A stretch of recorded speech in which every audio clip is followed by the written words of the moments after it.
एक विषय जो रहता है उसे अगर हम क्रमबद्धता से बांधकर जो है अगर लिखेंगे तो वही क्या है, निबंध है। जैसे आप जब अंग्रेजी में जो है ऐसे रेटिंग लिखते हैं तभी आप क्या करते हैं, यहाँ पर उपसंहार मतलब कंक्लूजन लिखते हैं ना, वैसे यहाँ पर उपसंहार जो है लिखना है। तो बहुत ही प्राचीन विश्वविद्यालय ये है, सिर्फ हमारे देश की नहीं, बहुत ही क्या पूरे संसार के प्राचीन विद्यालयों में यहाँ पर नालंदा और तक्षशिला को जो है उसका नाम लिया जाता है।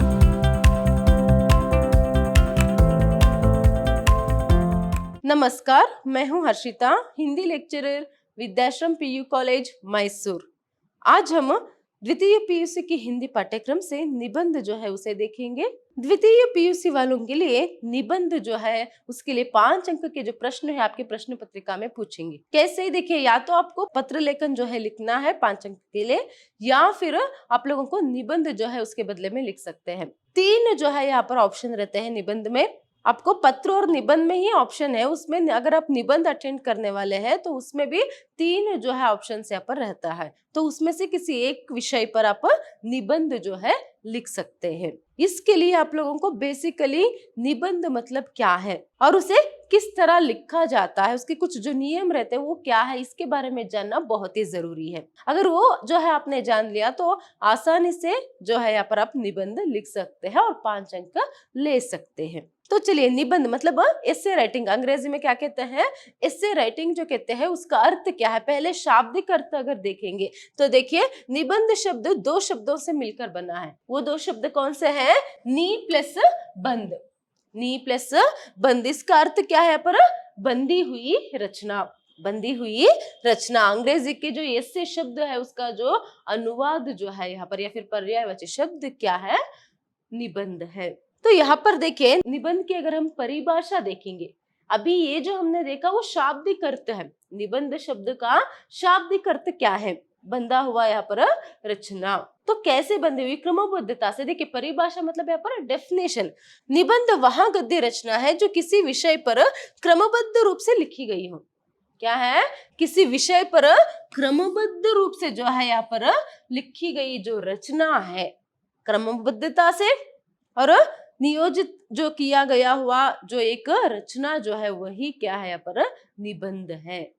तो बंधी हुई एक विषय जो रहता है उसे अगर हम क्रमबद्धता से बांधकर जो है अगर लिखेंगे तो वही क्या है, निबंध है। तो अभी आपको निबंध क्या है ये समझ में आ गया। तो आपको कोई भी एक विषय जो है अगर देंगे तो उसके बारे में आपको लिखना है। कैसे लिखना है, क्रमबद्धता से। क्या है, क्रमबद्धता से। कैसे, देखिए यहाँ पर निबंध निम्नलिखित तत्वों के आधार पर ही लिखना चाहिए। तो ये तत्व, ये नियम जो है आपको याद रखना है। देखिए, पहले यहाँ पर भूमिका या फिर जो प्रस्तावना जो है यहाँ पर वो लिखना है। भूमिका या फिर प्रस्तावना, इंट्रोडक्शन जो है यहाँ पर आपको लिखना है। जैसे आप अंग्रेजी में जब ऐसे राइटिंग जो रहता है तभी आप लिखेंगे, तब किस तरह पहले इंट्रोडक्शन जो है लिखते हैं, तो वैसे यहाँ पर आपको भूमिका किसी भी विषय के संबंध में हो यहाँ पर आपको लिखना है, भूमिका या फिर इंट्रोडक्शन। नेक्स्ट है अर्थ। अर्थ मतलब यहाँ पर क्या है, मीनिंग। जो भी यहाँ पर विषय आपको दिया होता है ना, उस जो विषय का जो संबंध में जो उसका अर्थ क्या है या फिर उसकी परिभाषा सभी जो है यहाँ पर आपको देना है, मतलब उस विषय से आपको परिचित जो है कराना है। तो नेक्स्ट रहता है महत्व, इंपॉर्टेंस। अभी इंट्रोडक्शन हो गया, मीनिंग क्या है, डेफिनेशन क्या है, ये सभी आप क्या है यहाँ पर जान लेते हैं। तो इसके बाद आपको इंपॉर्टेंस क्या है उस चीज का या फिर उस विषय का महत्व क्या है, ये जो है यहाँ पर आपको लिखना है। नेक्स्ट यहाँ पर उसका कुछ नियम है, क्या है, उस विषय से संबंधित कोई नियम है तो उस नियमों से भी यहाँ पर क्या है परिचित कराने के लिए आपको वहां पर लिखना पड़ेगा। नेक्स्ट उसके लाभ, हानियां और उपाय और उपसंहार जो है लिखना है। नेक्स्ट अगर क्या है उस विषय से लाभ जो है क्या है या फिर हानियां क्या है, फिर उसके बाद क्या है आपको उपसंहार जो है यहाँ पर लिखना है। उपसंहार मतलब यहाँ पर क्या है, कंक्लूजन। जैसे आप जब अंग्रेजी में जो है ऐसे रेटिंग लिखते हैं तभी आप क्या करते हैं, यहाँ पर उपसंहार मतलब कंक्लूजन लिखते हैं ना, वैसे यहाँ पर उपसंहार जो है लिखना है। तो इसी मेथड में, इन्हीं तत्वों के आधार पर आपको क्या करना है, किसी भी विषय पर निबंध देंगे तो वही यहाँ पर आपको लिखना है। तो उस विषय को इन्हीं तत्वों के आधार पर जब आप लिखेंगे तभी पूर्ण रूप से आपको 5 अंक जो है यहाँ पर मिलेगा। तो कोई भी यहाँ पर स्पेशली यहाँ पर याद रखिएगा, भूमिका और उसके साथ साथ क्या है, उपसंहार बहुत ही इंपॉर्टेंट है, क्योंकि हर एक विषय में वो दोनों क्या है, रहते ही है। कुछ में यहाँ पर हो सकता है यहाँ पर नियम नहीं हो सकते हैं, तो नियम नहीं लिखेंगे तो चलेगा, मगर आपको भूमिका, इंट्रोडक्शन और कंक्लूजन, तो यहाँ पर भूमिका और उसका जो उपसंहार है वो लिखना बहुत ही जरूरी है। उसके लिए मार्क्स जो है रिजर्व रहता है आपको। फिर उसके बाद जो है उसका अर्थ क्या है और उसके साथ साथ क्या है उसके लाभ, हानियां और महत्व सभी यहाँ पर आप लिखेंगे तो चलेगा। तो कैसे आप वहां पर कंटेंट कैसे रहता है उसके अनुसार और उसके साथ साथ यहाँ पर मार्क्स जो है यहाँ पर डिवाइड करके रखते हैं। अगर भूमिका लिखेंगे तो इतना मार्क्स है यहाँ पर, फिर उसके विषय में अगर आप लिखेंगे तो इतना मार्क्स है, या फिर कंक्लूजन, तो कैसे लिखेंगे वहां पर आपको क्या है आसानी से 5 अंक जो है मिल जाएगा। कब?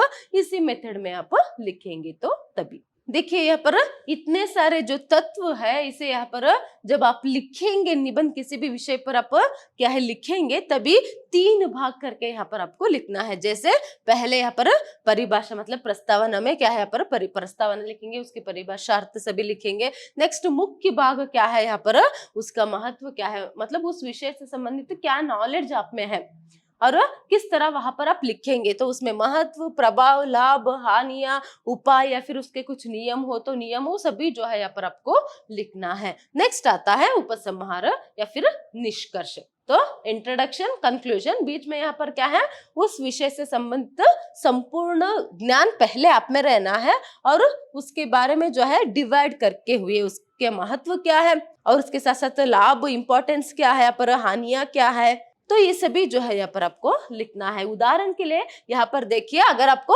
पुस्तकालय जो है विषय देंगे तो क्या है पुस्तकालय, तो पुस्तकालय मतलब क्या है, लाइब्रेरी। पुस्तकालय मतलब क्या है, लाइब्रेरी है। तो यहाँ पर देखिए कैसे लिखना है, पहले यहाँ पर उसकी जो अर्थ है उसे लिखना है, किसमें, प्रस्तावना में, या फिर पूर्व पीठिका भी हम कहते हैं उसे, पूर्व पीठिका या फिर प्रस्तावना। जैसे अंग्रेजी में आप इंट्रोडक्शन लिखते हो, उसके बारे में क्या है यहाँ पर बेसिक जो विषय रहता है वो यहाँ पर आपको लिखना है। तो पहले यहाँ पर आपको पुस्तकालय का जो अर्थ है वो लिखना है। देखिए यहाँ पर पुस्तकालय शब्द 2 शब्दों के मेल से बना है, पुस्तक प्लस आलय। पुस्तकालय का अर्थ है पुस्तकों को रखने वाला स्थान या घर।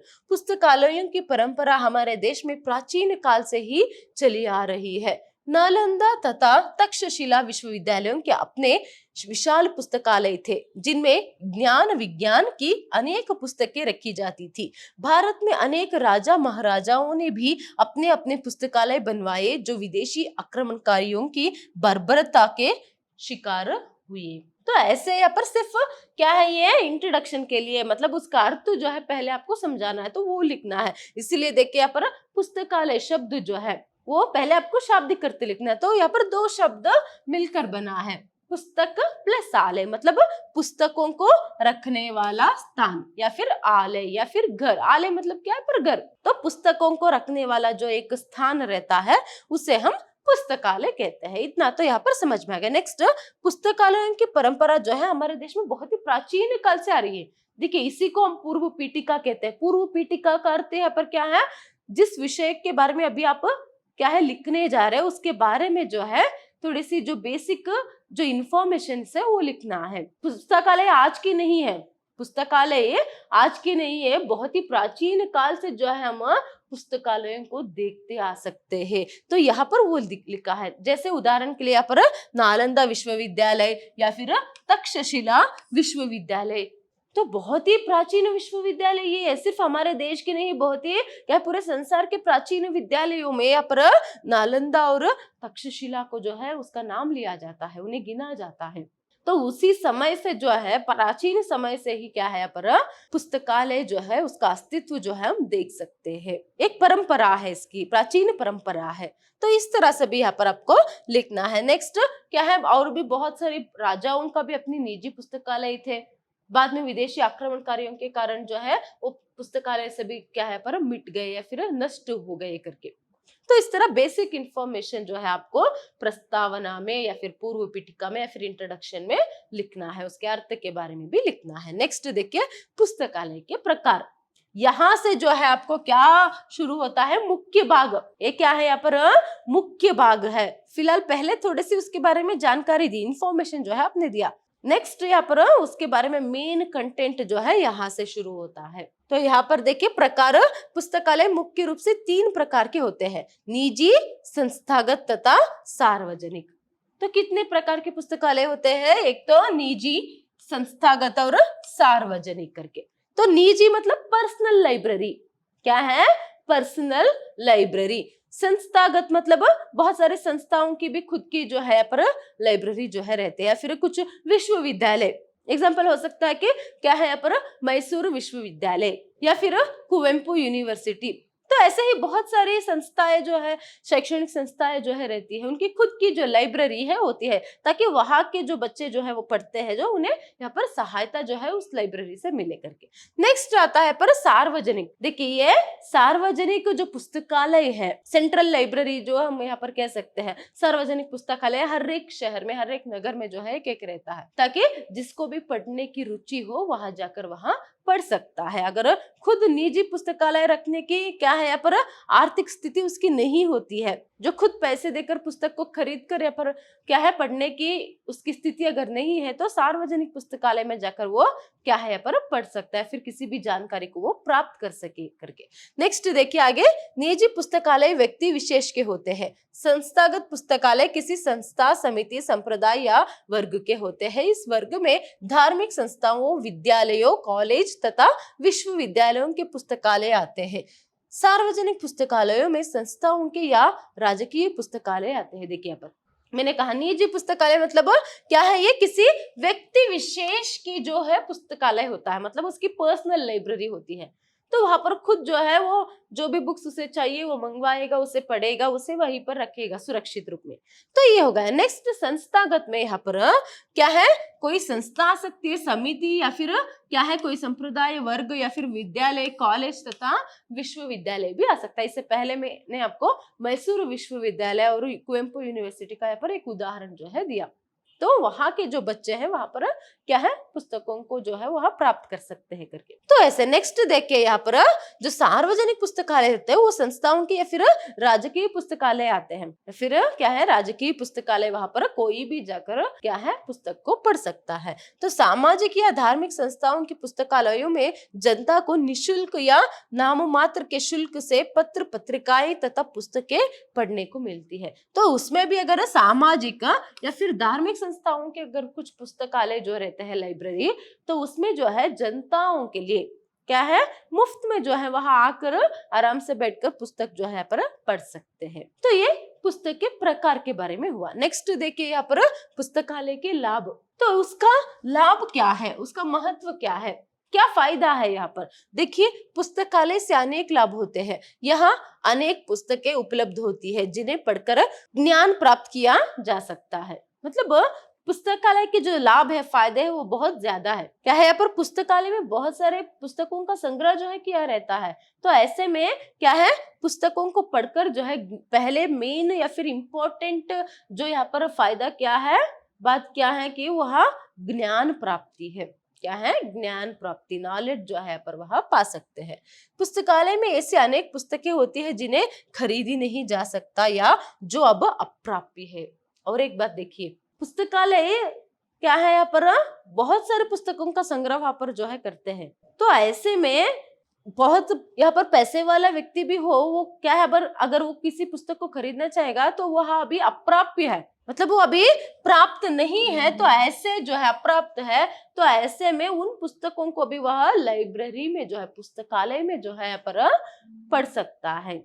तो नेक्स्ट देखिए यहाँ पर और एक बात, जैसे क्या है वहां खरीदने की क्षमता अगर उस व्यक्ति में नहीं है तो भी वहां जाकर पढ़ सकता है। ज्ञान के भंडार, प्राचीन ग्रंथ भी इस पुस्तकालयों में उपलब्ध होते हैं। क्या है ज्ञान के इस भंडार में, मतलब पुस्तकालय में, लाइब्रेरी में क्या है बहुत सारे प्राचीन जो पुस्तकें हैं वो भी जो है पुस्तकालय में उपलब्ध होते हैं। पुस्तकालय में समय का सदुपयोग होता है। निर्धन विद्यार्थियों तथा व्यक्तियों के लिए तो पुस्तकालय वरदान स्वरूप है। किसके लिए? निर्धन विद्यार्थियों के लिए। गरीब जो विद्यार्थी स्टूडेंट्स जो रहते हैं उनके लिए तो मानो एक वरदान ही है, ताकि उन्हें जो भी बुक चाहिए वहां पर मिल जाएगा, वो पढ़ सकते हैं। नोट्स बनाना चाहते हैं नोट्स यहाँ पर बना सकते हैं। किसी भी यहाँ पर परीक्षा के लिए वो तैयारी जो है कर सकते हैं। तो ऐसे में पुस्तकालय के इतने सारे लाभ हैं, मगर मुख्य रूप से क्या है, ज्ञान अर्जित करना। नेक्स्ट देखिए, आर्थिक स्थिति के कारण वे पुस्तकें खरीद नहीं सकते, वे पुस्तकालयों में जाकर पुस्तकें प्राप्त कर सकते हैं तथा उपयोग करके वापस कर सकते हैं। जैसे निर्धन व्यक्तियों के लिए वरदान कहा ना, तो कंटिन्यूशन यहाँ पर देखिए, क्योंकि आर्थिक विषमताओं के कारण, पैसों की कमी के कारण वो पुस्तक को तो खरीद नहीं सकते, तो ऐसे में लाइब्रेरी में जाकर वो पढ़कर क्या है, ज्ञानार्जन जो है वह कर सकते हैं। किसी विषय का उच्च तथा विशेष अध्ययन करने के लिए अनेक प्रकार की पुस्तकों को पढ़ना पड़ता है। यह केवल पुस्तकालयों में जाकर ही संभव हो सकता है, क्योंकि वहां एक ही विषय पर अनेक विद्वानों की लिखित पुस्तकें उपलब्ध होती है। और एक विषय देखिए पर उच्च शिक्षा के संदर्भ में, हायर एजुकेशन के संदर्भ में, या फिर कोई विशेष जो यहाँ पर अध्ययन अगर आप करेंगे तो वहां पर क्या हो सकता है, आपको एक ही विषय पर सबकी लिखी हुई बुक जो है वह मिल नहीं सकता। तो ऐसे में पुस्तकालय में मिल सकता है, लाइब्रेरी में, वहां पर एक ही विषय पर जितने भी लोगों ने लिखा है वो सभी पुस्तकें आपको मिल जाएगी। तो वहां पर अलग अलग पुस्तकों को पढ़कर आप ज्ञानार्जन या फिर आपको जो नोट्स चाहिए वो यहाँ पर बना सकते हैं। नेक्स्ट, पुस्तकालय में देश विदेशों के समाचार पत्र पत्रिकाएं आदि भी होती है, जिससे ज्ञानवर्धन होता है। देखिए, सिर्फ एक देश की नहीं, देश विदेशों की भी क्या है, यहाँ पर अलग अलग देशों की भी जो है यहाँ पर पुस्तकें, और उसके साथ साथ समाचार पत्र या फिर मैगजीन जो भी है यहाँ पर आपको पुस्तकालय में मिल जाएगा। तो यहाँ पर आप अपना ज्ञान वर्धन जो है, ज्ञान की अभिवृद्धि जो है यहाँ पर कर सकते हैं। अभी लाभ के बारे में तो जान लिया। नेक्स्ट देखिए यहाँ पर पुस्तकालय के नियम। पुस्तकालय के नियम, पुस्तकालय अज्ञान से ज्ञान की ओर तथा अंधकार से प्रकाश की ओर ले जाते हैं। पुस्तकालय में अध्ययन करते समय हमें कुछ नियमों का पालन करना पड़ता है। तो इस तरह यहाँ पर आपको पहले लिखना पड़ता है। तो कुछों का नियम रहता है, कुछों का नहीं। यहाँ पर देखिए, हानि कुछ भी नहीं है, वही कुछ विषय पर हानि भी रहती है, मेरिट्स और डीमेरिट्स भी यहाँ पर रहते हैं। तो यहाँ पर पुस्तकालय का तो कुछ भी जो है यहाँ पर हानि जो है नहीं है उससे, तो उसे नहीं लिख सकते। यहाँ पर अभी सीधा नियम अगर देखेंगे तो पुस्तकालय से हमें क्या है पर ज्ञान जो है वह मिलता है। तो ऐसे में वहां पर जाकर पढ़ने के लिए कुछ नियमों का पालन भी करना पड़ता है। जैसे देखिए यहाँ पर वहां शांति का वातावरण होना चाहिए। शांति का अगर वातावरण होना है तो क्या है, चुपचाप से जो है वहां पर पुस्तकों को पढ़ना है। जोर जोर से बातें करना, शोर मचाना, वैसे सभी नहीं करना है। तथा पुस्तक को एवं पत्र पत्रिकाओं पर कुछ लिखना नहीं चाहिए। सिर्फ इतना ही नहीं, वहां पर जो संग्रह करके पुस्तकें या फिर पत्रिकाएं हैं या फिर मैगजीन्स जो भी वहां पर रहते हैं उस पर कुछ भी लिखना नहीं है। नेक्स्ट, हमें उनका प्रयोग सुरक्षा पूर्वक करना चाहिए। बहुत ही सुरक्षा पूर्वक उन किताबों का प्रयोग हमें करना है, क्योंकि कोई भी जो है यहाँ पर शीट या फिर क्या है पेपर अगर वहां फट जाएगा तो बहुत ही मुश्किल होगा। बहुत ही मुश्किल से वो संग्रह करके रखते हैं ताकि क्या है सभी लोगों के लिए उसे मदद मिले, क्योंकि वे सार्वजनिक संपत्ति होती है। देखिए, वो सार्वजनिक संपत्ति किसी एक व्यक्ति का नहीं है, सार्वजनिक संपत्ति है। तो ऐसे में सबके लिए क्या है उसे सुरक्षित करके वैसे ही रखना पड़ता है। इसीलिए जो यूज करता रहता है उस समय उसे भी जो है उस पुस्तक को बहुत ही संभाल कर जो है यहाँ पर रखना है। हमें उनके पृष्ठ आदि नहीं फाड़ने चाहिए। विद्यार्थियों को अध्ययन मनन के लिए ही पुस्तकालयों में जाना चाहिए, केवल मनोरंजन आदि के लिए नहीं। विद्यार्थियों को क्या है पर सिर्फ अध्ययन की दृष्टि से, पढ़ने की दृष्टि से और ज्ञान अर्जन की दृष्टि से ही लाइब्रेरी या फिर पुस्तकालय जो है जाना चाहिए। वहां पर मनोरंजन के लिए नहीं जाना है, सिर्फ टाइम पास करने के लिए भी नहीं जाना है। अभी नेक्स्ट देखिए, यहाँ पर उपसंहार जो है आपको लिखना है, क्योंकि पहले इंट्रोडक्शन हो गया, उसमें उसके अर्थ के बारे में समझाया, प्राचीन काल से किस तरह पुस्तकालय जो है उसका अस्तित्व जो है रहा है तो उसके बारे में बताया। नेक्स्ट, उसका महत्व, उसका लाभ और उसके नियमों के बारे में बताया। अभी देखिए, मुख्य भाग भी हो गया। पहला भाग हुआ, मुख्य भाग हुआ। अभी तीसरे भाग में जैसे मैंने बताया था उपसंहार, कंक्लूजन जो है आपको लिखना है। जैसे देखिए, आज भारत में अच्छे पुस्तकालयों का अभाव है तथा जो पुस्तकालय है उनमें भी उच्च कोटि के साहित्य का अभाव है। तो ऐसे में क्या है, आज भी भारत में उच्च कोटि के जो पुस्तकें हैं, उन पुस्तकों का संग्रह जो है पुस्तकालय में नहीं है। बहुत सारे पुस्तकालय बहुत अच्छे हैं, मगर और भी जो है यहाँ पर अच्छे पुस्तकालयों की जो है जरूरत है करके यहाँ पर लिखा है। नेक्स्ट, सरकार को चाहिए कि बड़ी संख्या में पुस्तकालयों की व्यवस्था करे। इस दिशा में गैर सरकारी संस्थाएं भी अपना सहयोग दे सकती है। तो ऐसे में क्या है, पुस्तकालयों के अच्छे अच्छे और भी अच्छे अच्छे पुस्तकालयों की क्या है जरूरत है हमें, जिसमें देशों विदेशों की जो है किताबें और उसके साथ साथ विविध भाषाओं की भी जो किताबें है या फिर क्या है मैगजीन्स जो भी है यहाँ पर वहां पर संग्रहित रहे। इसीलिए क्या है, सरकार से जो है यहाँ पर हम उम्मीद कर सकते हैं कि क्या है वो पुस्तकालयों के बारे में भी सोचे, क्योंकि ज्ञानार्जन जो है वह उससे होता है। तो इसीलिए पुस्तकालयों के बारे में सोचे, उच्च कोटि के पुस्तक जो है उसमें रहे, अच्छे अच्छे पुस्तक जो है उसमें रहे।